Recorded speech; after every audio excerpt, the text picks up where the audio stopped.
Thomas and Friends, the Thomas TV series book collection. Today's story is called Gordon Takes a Tumble. Gordon was a very proud engine. In fact, he thought he was the brightest, shiniest engine of all.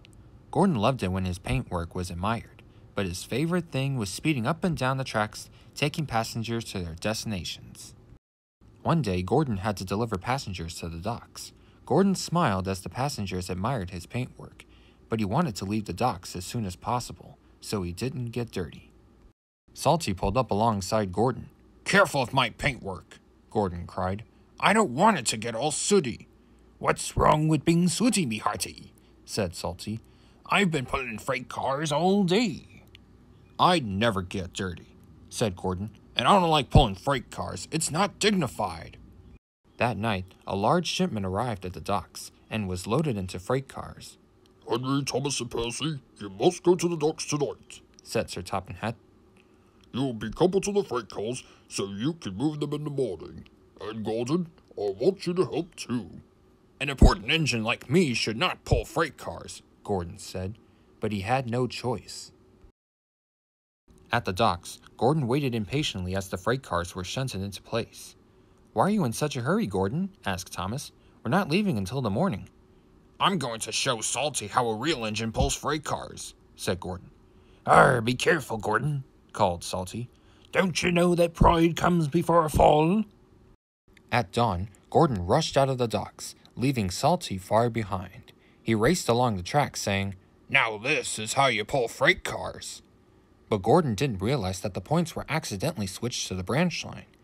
He was going so fast that he rattled through the junction before anyone could stop him.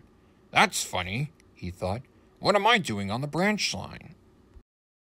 "Oh no," cried the signalman. "Express trains aren't supposed to go that way." The old branch line was weak and rusty. There were signs warning all the engines to go slow, but Gordon ignored them. "I'm an express engine," he said. "I never go slow." So Gordon raced on even faster.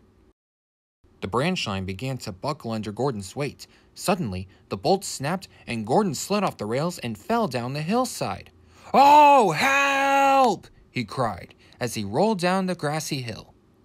Gordon came to a stop in a plow field in front of a scarecrow. He felt very undignified. "What will Sir Topham Hatt say?" he thought. He found out soon enough. "Well, Gordon," said Sir Topham Hatt when he arrived, "I heard you wanted to show Salty a thing or two. You've certainly done that. You've showed him how silly it is to ignore go slow signs." "I'm very sorry, sir," said Gordon. Gordon had to stay in the field for a very long time. Finally, the breakdown train came to the rescue. Heavy chains were tied around Gordon. The breakdown train carefully winched him back onto the track. He then had to wait until the freight cars were rescued. Gordon had learned his lesson. He traveled slowly along the branch line until he reached the next junction box. Then he waited for the signalman to change the points so he could get back onto the main track where he belonged. Gordon was quickly repaired and he was soon back at the docks. He was very quiet though, because he thought everyone would make fun of him for rolling down the hillside. "Don't worry, Gordon," said Thomas. "Everyone makes mistakes, even you." "Salty was right though," said James. "Pride does come before a fall." "Yes," said Gordon. "It comes before a fall down a hillside." And everyone laughed, even Gordon.